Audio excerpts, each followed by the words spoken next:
quite easy for you to estimate the parameter, the mean vector, and the covariance matrix.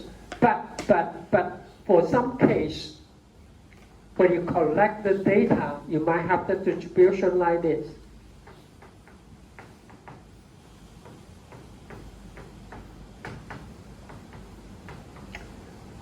Okay?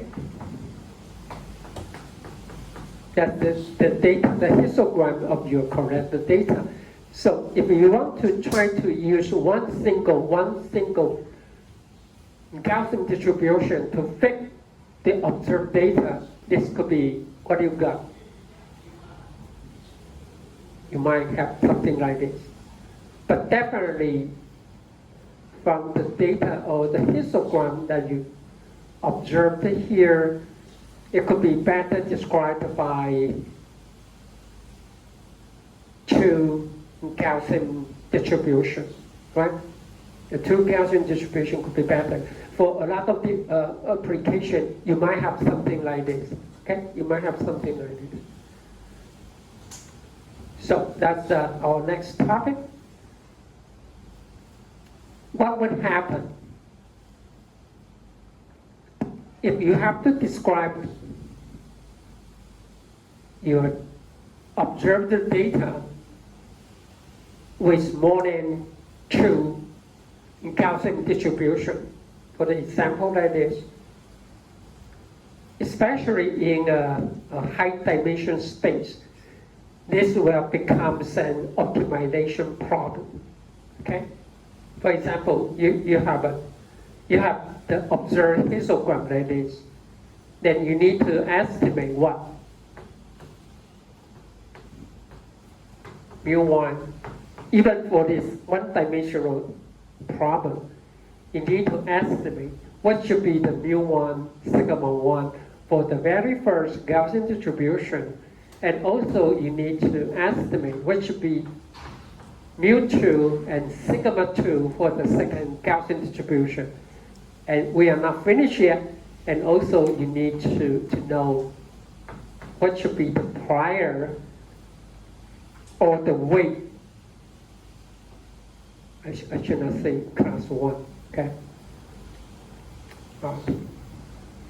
The prior of P1, and also you need to know something about P2. That's the prior. And we know P1 plus P2 must be equal to 1. So how many parameters you have to estimate for this case? 1, 2, 3, 4, and 5. With this constraint here. So it's not an easy problem with optimization. Okay? Because you don't know where it should be separated. It should be group 1 or group 2, right? You need a lot of estimation. And I mentioned in a two-dimensional space, x1, x2, then you need to get this. So you might have a distribution like this, right? If given more difficult. Not mention you have P features in a very high dimension space. This web base becomes a very difficult problem to solve, okay? So that's why we need to talk about a Gaussian mixture model, okay?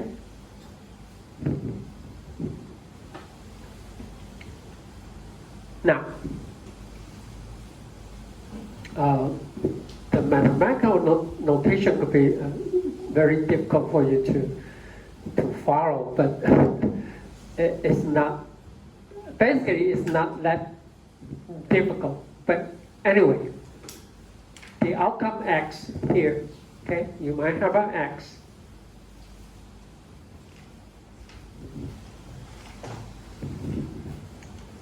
I want to know what should be the x.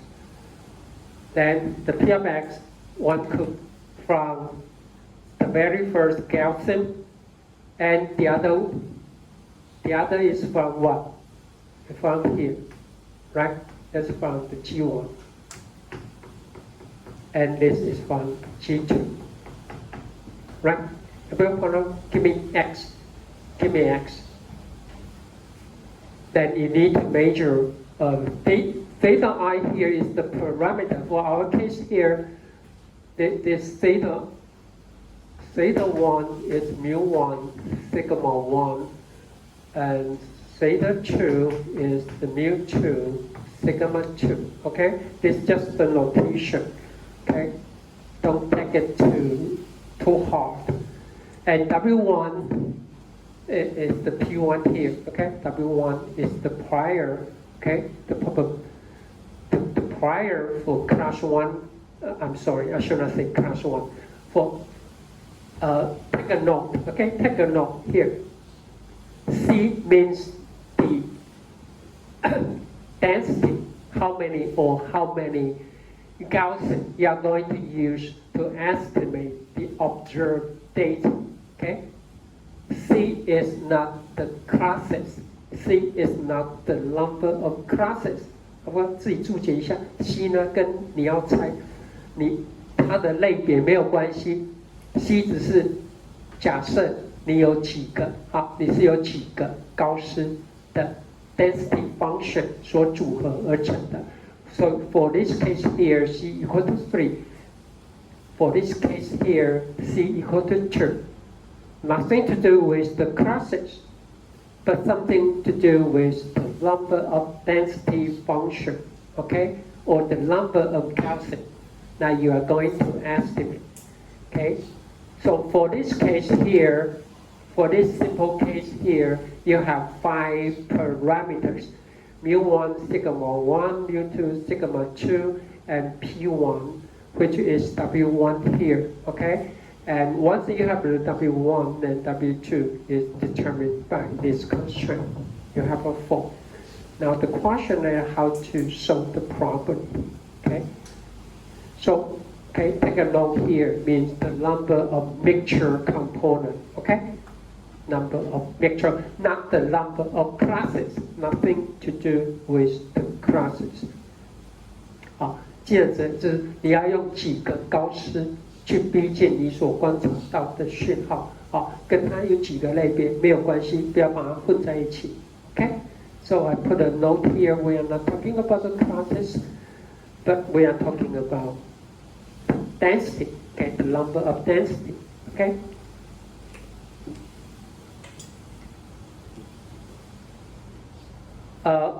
Now we need to, for this case, one more time. We need to solve for these 5 parameters, right? How to solve for it? Okay, so you can use mean square error, right? You can apply mean square error. What do I mean by mean square error? If I have a distribution like, okay, x and all this is the estimated probability, and this is the observed histogram, right? This is the observed histogram. And this is the probability, okay, described by G1 and G2. And I try to minimize the difference, right? I try to minimize the difference and for all x. That's something we can do, okay? That's one of the ways, by mean square error. Mean square error, okay? I try to, this as estimate the probability. This is the observed probability, okay? Or the probability from the observed histogram. But most of the case, we don't go because to solve for the Gaussian mixture, we have a spatial optimization tool, okay? So we don't go for mean square error. Instead of, it's based on maximum.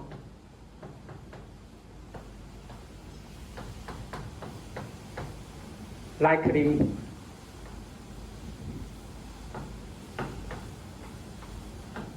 okay, based on maximum likelihood， 使用人他用最大可能概率，他不是用最小平方法，他用最大可能概率。Okay, so here. Now, suppose we have a set of unobserved data. Okay, For each one is a vector, okay? It could be a vector. Now, we measure the likelihood function. We suppose each outcome is, they are independent, okay? Observed S1 is nothing to do with the observed outcome of X2, and so on and so forth. So therefore, we simply assume, we try to find the parameter that will maximize Px1 times Px2 and up to Pxn, okay? That's so-called likelihood function. And suppose all the parameters are independent, okay? So that you need to find out the parameter, okay? That you can observe. Actually, because x1 up to xn is something you really observe, then I want to know what should be the distribution so that it will match to the observed histogram. Now, usually you can go for the mean square error, but we take the maximum likelihood. Maximum means you need to try the parameter so that the product of each individual probability will be maximized. 就是它用最大可能概率。可是呢 but under the assumption that what each outcomes are independent. Now think of it. When you go abroad for a trip, when there's two restaurants, okay, restaurant A and restaurant B. Suppose X is the length, the waiting length.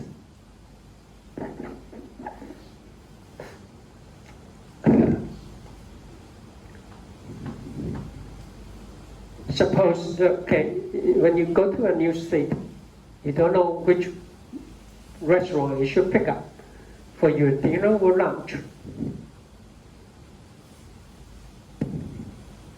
If B is empty,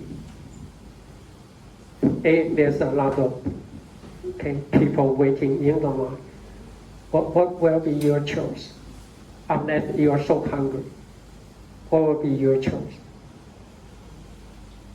So. You got to wait for A. Which means what?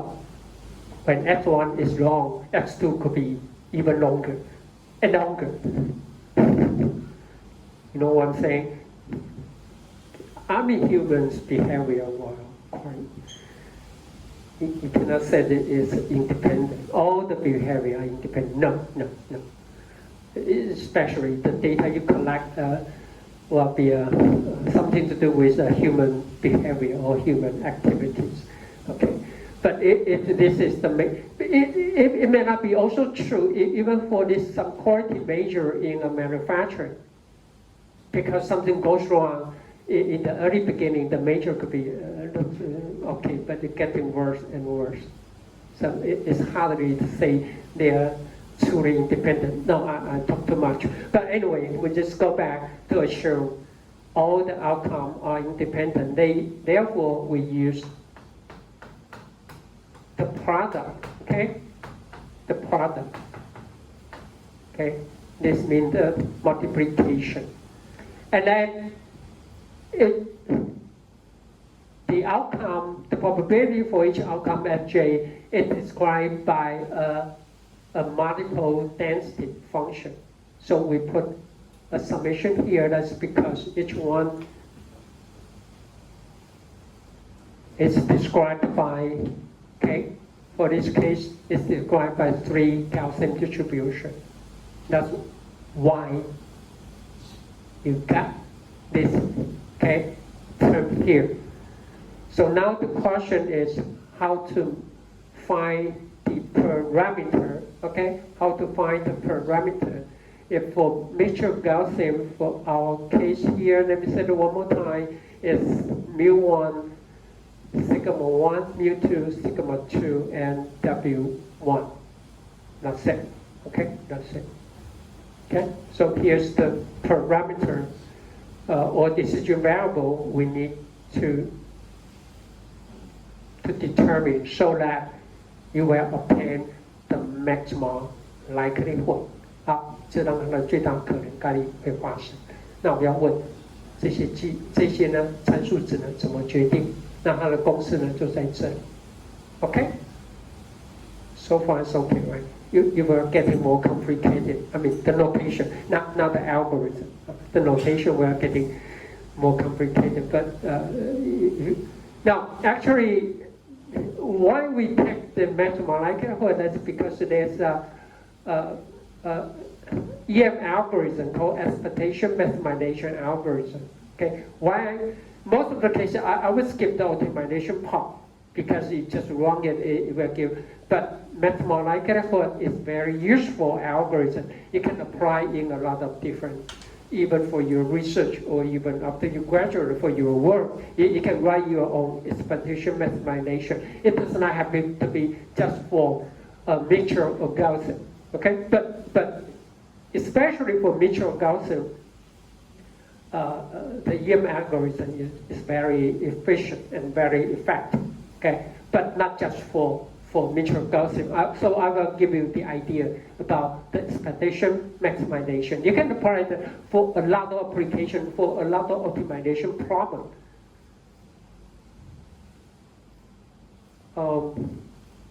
Wow. I just give it. Let me give you the example. What? See that there's a lot of. Let me give you the example. I collect the data. Okay, this is the data point. Okay, each dot represents one data point. Now you try to find a circle to fit this data point. The most easy way is what? We simply just calculate.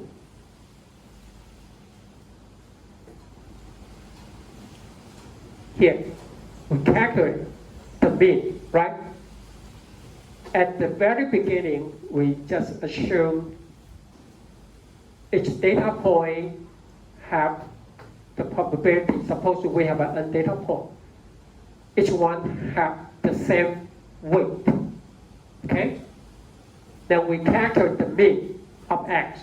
Then this will be the center, right? For x and for y, okay?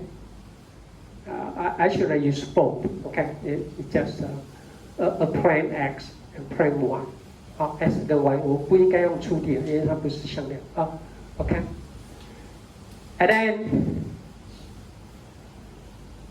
I can calculate the distance here.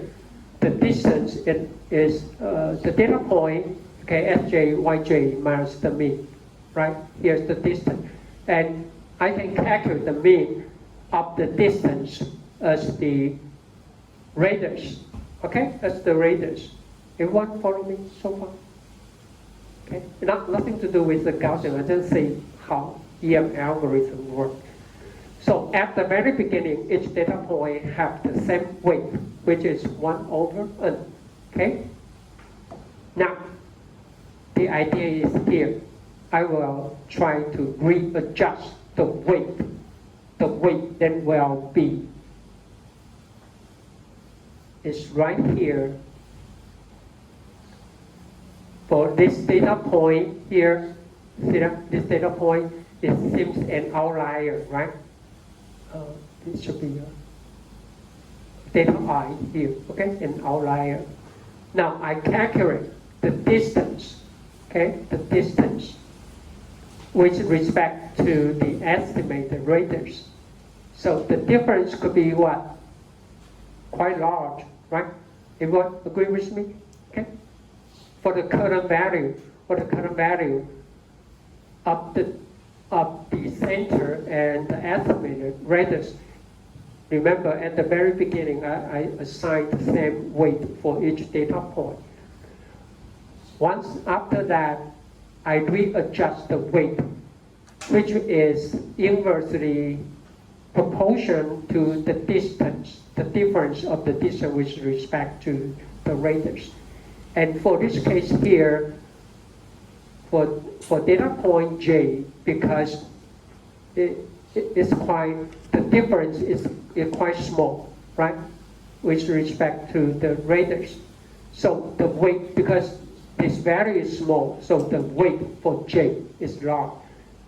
And reversely, because the difference is small, it's quite large, I'm sorry, it's quite large, so the weight is very small. So in that case,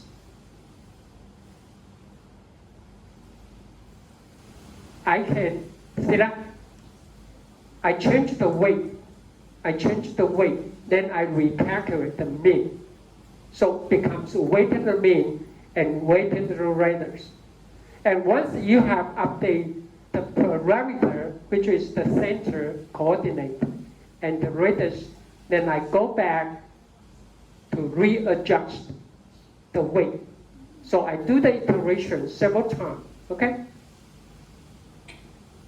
So that's the idea of EM algorithm. So for EM algorithm, you need the E step. Just what we do here. We adjust the weight.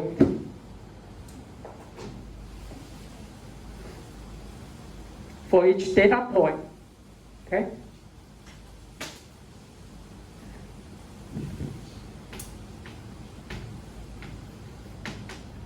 Then M step,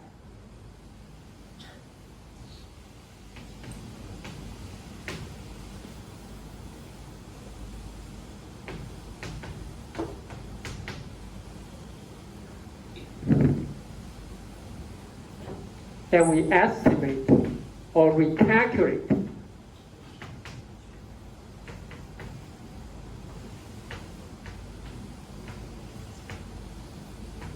Okay, then we recalculate the weight, the parameter, and after that, then we go back to the E step.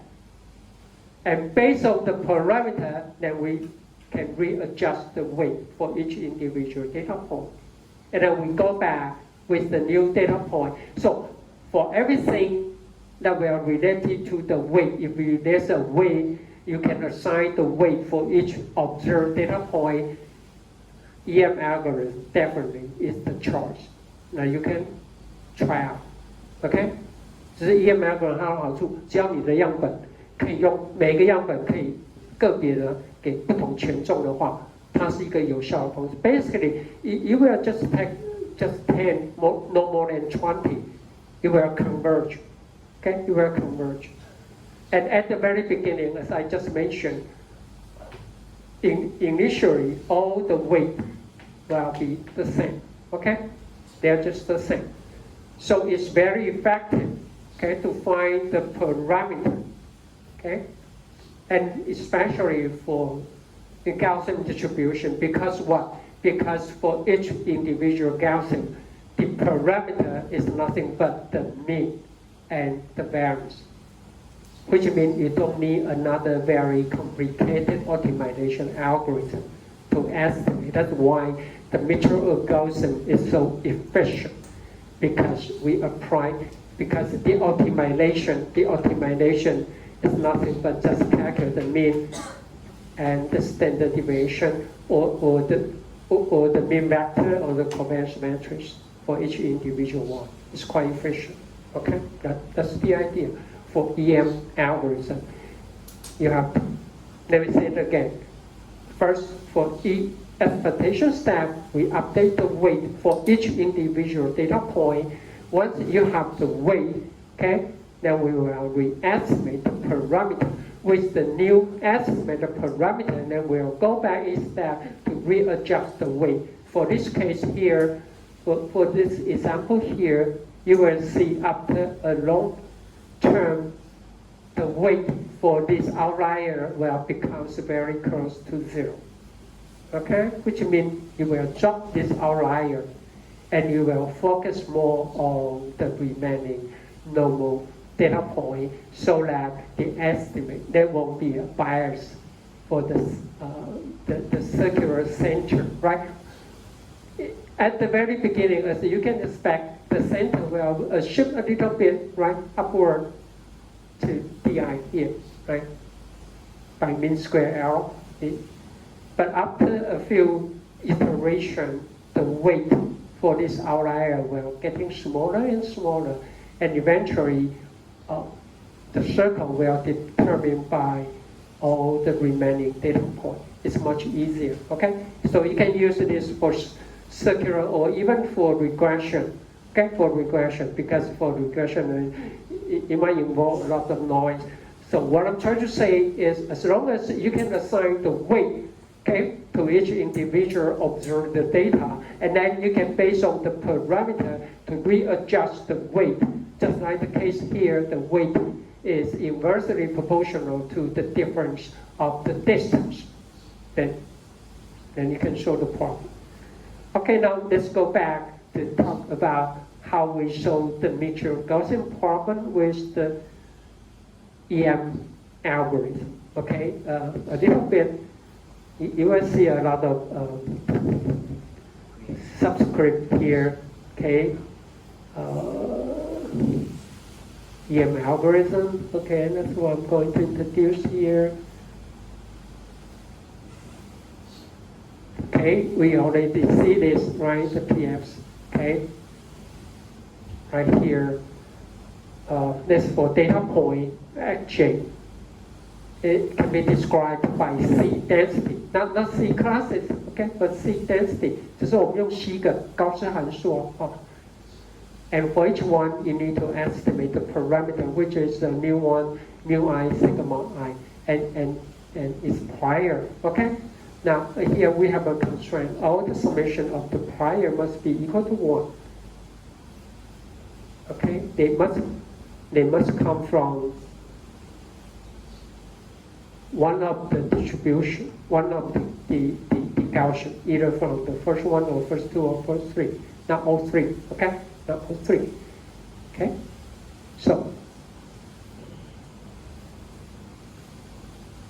here's our, then we try to use maximum likelihood, right?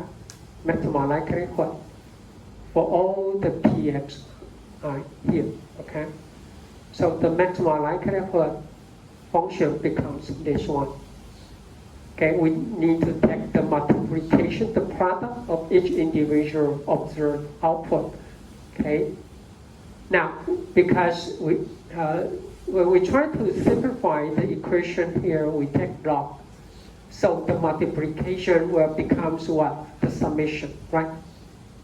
对吧？因为都乘积嘛，相乘，然后呢取 log 以后呢，所有东西的相乘呢，不就变成所有的 log 相加嘛 ，right? Now we can change the multiplication to the summation of log p of xi, and p of xi is described one more time. It's described by this mixture of Gaussian, okay? By the mixture of Gaussian. Everyone follow me, okay? I mean the notation looks a little bit complicated, but I think that's quite important, okay? Now, we introduce UIJ, okay? That denote what? It means sample J, okay, is generated from the density I. Everyone follow me? Okay? So UIJ, you just put UIJ.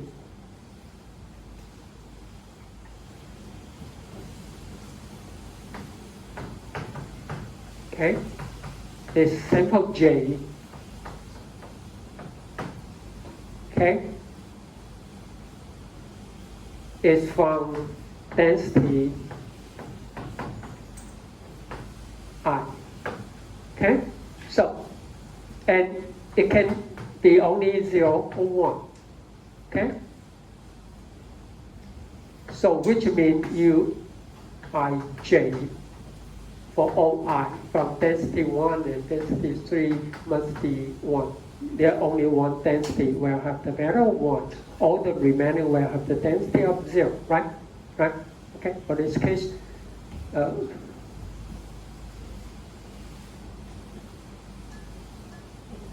okay, so that this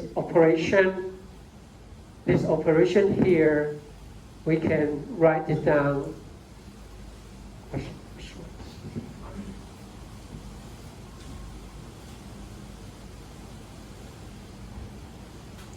The summation, we can put two summation together and put mu Uij right here. That's because there's only one Uij belong to 1. All the remaining will be 0. So it doesn't matter. So we can put the summation together here. Okay? If we take Uij. Okay? Because there's only 1. Okay? Or Uij equal to 1. And the summation of Uij must be equal to 1. Which means if you take, if assume it comes from the second one, then mu2 should be equal to 1, and then mu1 should be equal to 0, and mu3 will be also equal to 0, right? Okay. We simply assume X is defined by density 2 for this case. Okay? So we can put them together. But this is a very complicated 0-1 mixed integer, mixed 0-1 programming problem. So usually we don't solve it by in this way. Okay? 我们不会这样求解，因为那是零一问题啊，这是在做研究里面非常困难的。So we replace mu ij with a fuzzy value. Okay? We replace with a fuzzy value. We use a Pij. Okay? We replace it with Pij. So mu ij does not have to be 0 or 1. Now we replace it with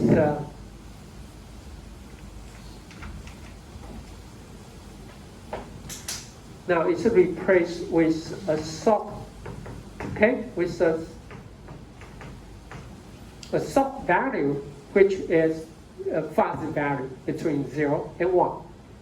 But the summation does not have to be 1, okay? But we can make it 1, it doesn't matter. But we just think of what should be the possibility that X is from density 2.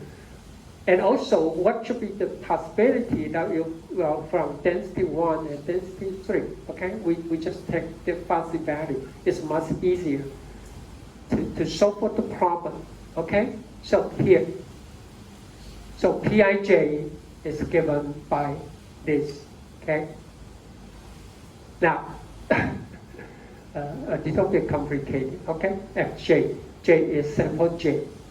Now, given is from density I, so you need to know what should be the mean for density I and variance for density I. Okay, everyone follow me? Okay, Pij. Okay, Pij, just like sample J from density I. Okay, now Pij is, this is by Bayesian.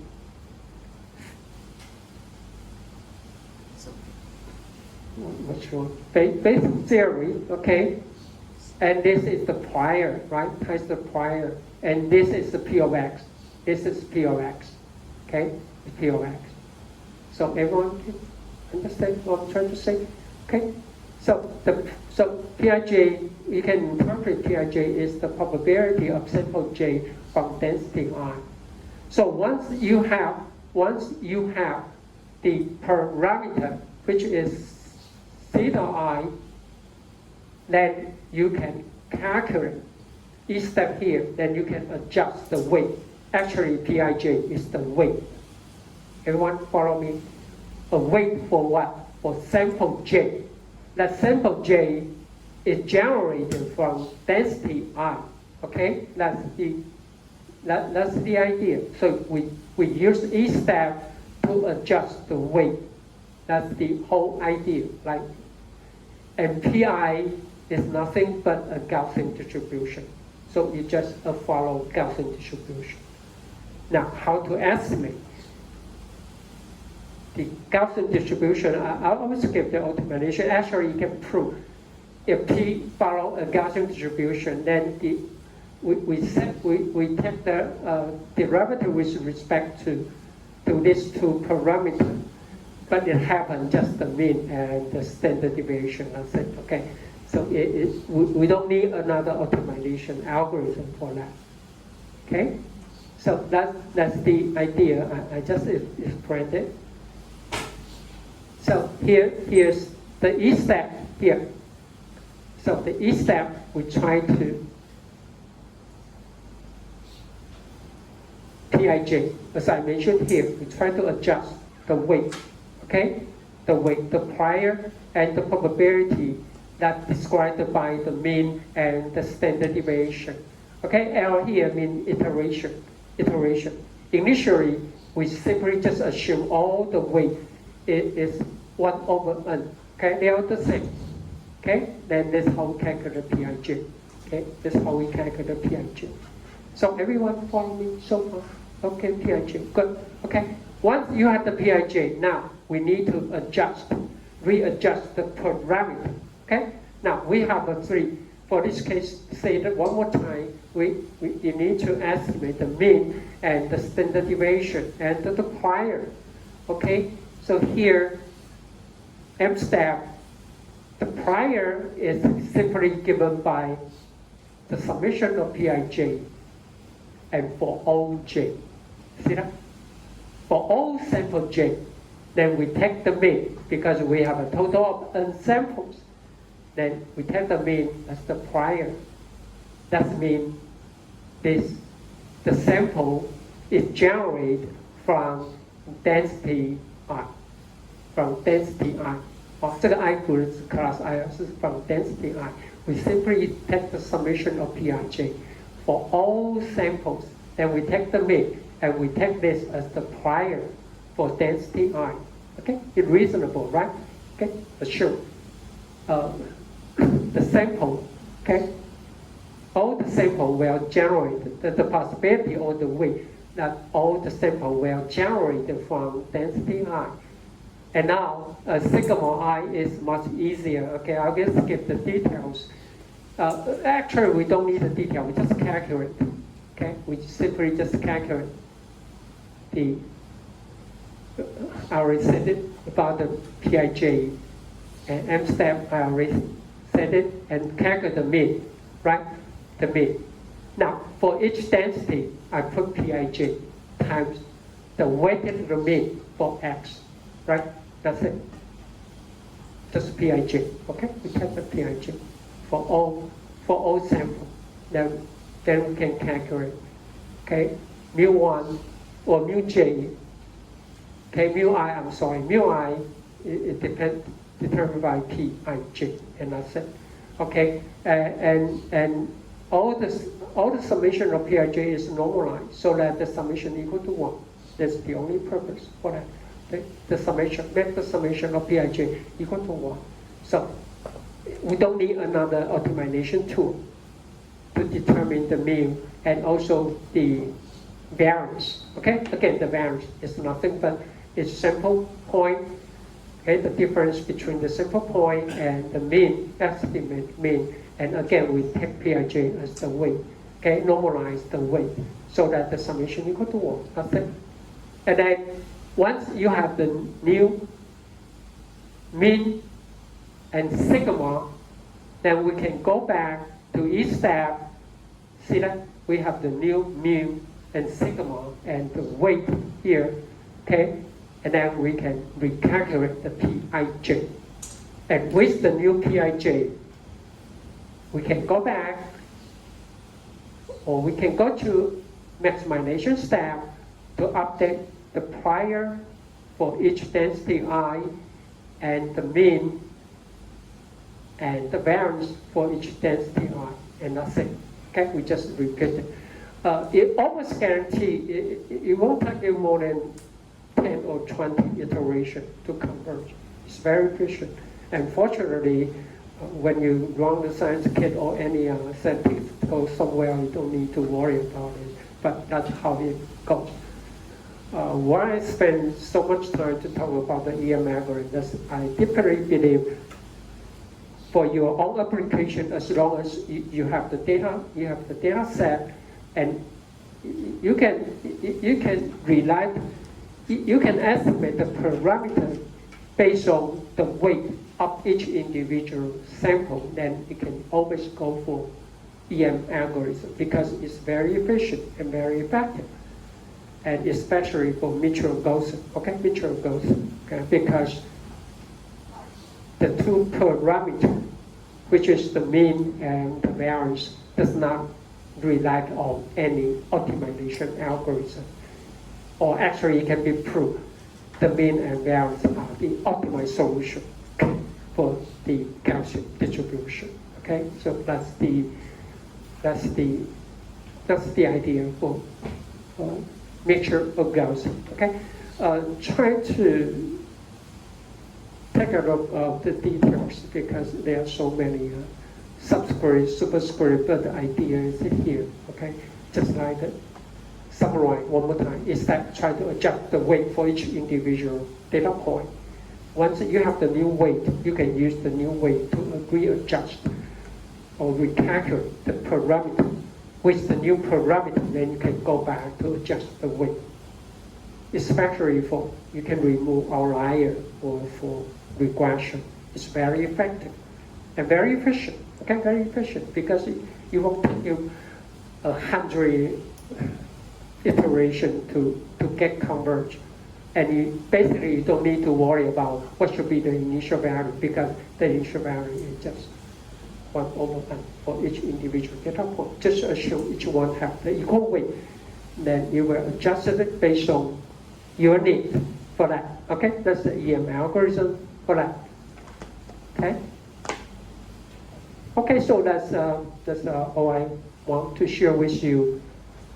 Parametric approach, okay, for based on Bayesian theory, okay. And next week I will talk about now parametric approach based on some of you already use it a lot with based on k-nearest neighbor, but there's another approach you may not be quite familiar with. That's based on the kernel density, okay, kernel density.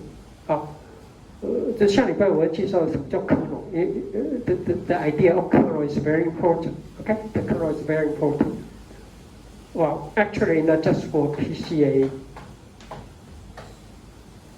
because basically PCA can only describe linear behavior. Then there's another technique called kernel PCA. You can handle the data point in the higher dimension or handle it with nonlinear dimension. Okay, so something about kernel. So next week I will introduce what should be the kernel. Okay, so that's all about I want to share with you, and make sure every one of you can do it even for assignment number 1, number 2, or number 3. And if you have a question,